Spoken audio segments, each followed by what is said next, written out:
সুতরাং অন্তর্বর্তীকালীন সরকারের দুর্বলতাটাকে বড় করে না দেখে তাদের যে আপনার সদিচ্ছা, তাদের প্রক্রিয়া, সেটাকে বড় করে দেখা উচিত। না, মাননীয় প্রধান উপদেষ্টা উনি আমাদেরকে করেই কালকে একটু ডেকেছিলেন। উনি ডাকেন মাঝে মাঝে, যখন আপনার কোনো ক্রাইসিস তৈরি হয় সরকারের, তখন তারা আমাদেরকে ডাকেন। তো আমরা যাই, কারণ আমরা তো প্রতিশ্রুতিবদ্ধ যে আমরা এই সরকারকে আপনার সব রকম সহযোগিতা প্রদান করব গণতন্ত্রের উত্তরণের জন্যে।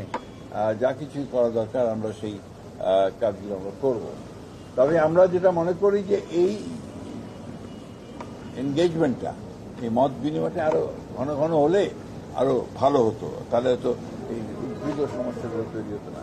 এবং আমরা সেখানে আলোচনা করেছি। আমরা আবার আমাদের পূর্বের যে commitment to cooperate with the এই আপনার সরকারের সঙ্গে, আপনার গভর্নমেন্ট যে অন্তর্বর্তীকালীন সরকারের সঙ্গে আপনার তাদের সঙ্গে সহযোগিতা করা, সর্বাত্মক সহযোগিতা করবার জন্য আমরা আলোচনা করেছি। এবং একই সঙ্গে নির্বাচন প্রক্রিয়াকে দ্রুত করা, ত্বরান্বিত করা, এবং ওনার যে প্রতিশ্রুত যে ফেব্রুয়ারির মাঝামাঝি সময়ে নির্বাচন দেওয়া হবে, সেটা আপনার আমরা মনে করি যে ওনারা যে অতি দ্রুত সেই ব্যবস্থা গ্রহণ করা উচিত।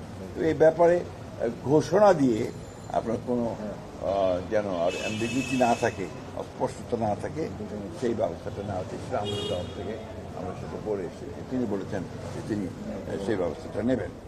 মানে মহাসচিব, অন্তর্বর্তী সরকার এখন যে দেশ চালাচ্ছে সঠিকভাবে দেশ চলছে কিনা? অন্তর্বর্তীকালীন সরকার তো অন্তর্বর্তীকালীন সরকারই, এটা তো আপনার কোনো একটা পলিটিক্যাল গভর্নমেন্ট না। স্বাভাবিকভাবেই তাদের কিছু ল্যাপসেস থাকবে। এই ল্যাপসেসগুলো থাকে, ঘটনা ঘটে বাংলাদেশে। যখন আপনার নর্মাল গভর্নমেন্ট থাকে 15 বছর, তো আপনার একটা ইলেক্টেড গভর্নমেন্ট থেকে ফ্যাসিস্ট হয়েছে, তাই না? তখন ল্যাপসেস তো হাজার হাজার গুণে বেশি ছিল। হাজার হাজার কোটি টাকা বাইরে পাচার করে দিয়েছে, সরকার তো কিছু করে নাই। তখন আপনার রাস্তাঘাটে অ্যাক্সিডেন্ট হয়েছে, এয়ারপ্লেন অ্যাক্সিডেন্ট হয়েছে, তখন তো আপনার কেউ কিছু করে না। সুতরাং অন্তর্বর্তীকালীন সরকারের দুর্বলতাটাকে বড় করে না দেখে তাদের যে আপনার সদিচ্ছা, তাদের প্রক্রিয়া, সেটাকে বড় করে দেখা উচিত।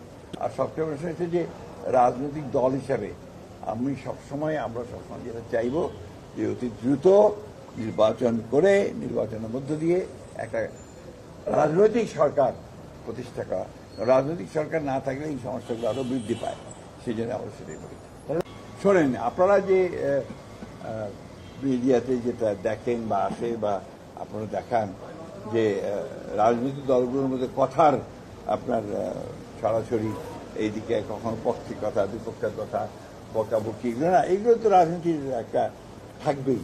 রাজনীতি মানেই হচ্ছে প্রতিপক্ষকে ঘায়েল করার চেষ্টা করা, কথা দিয়ে ঘায়েল করার চেষ্টা করা, এবং নিজেরটাকে এস্টাবলিশ করার চেষ্টা করা। সেটা নিয়ে আমরা খুব বেশি চিন্তিত না, কারণ রাজনীতির নিয়মটাই তাই। আপনার ওটার যে ধারা, সে ধারাটাই তাই।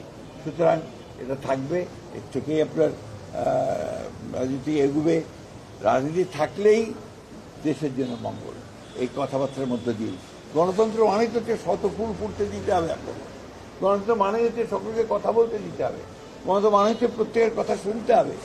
এটাই হলেই আপনি একটা শত ফুল ফুটবে, তার মধ্যে থেকে সবচেয়ে ভালো সৌরভ সুবাতাস বয়ে আসবে।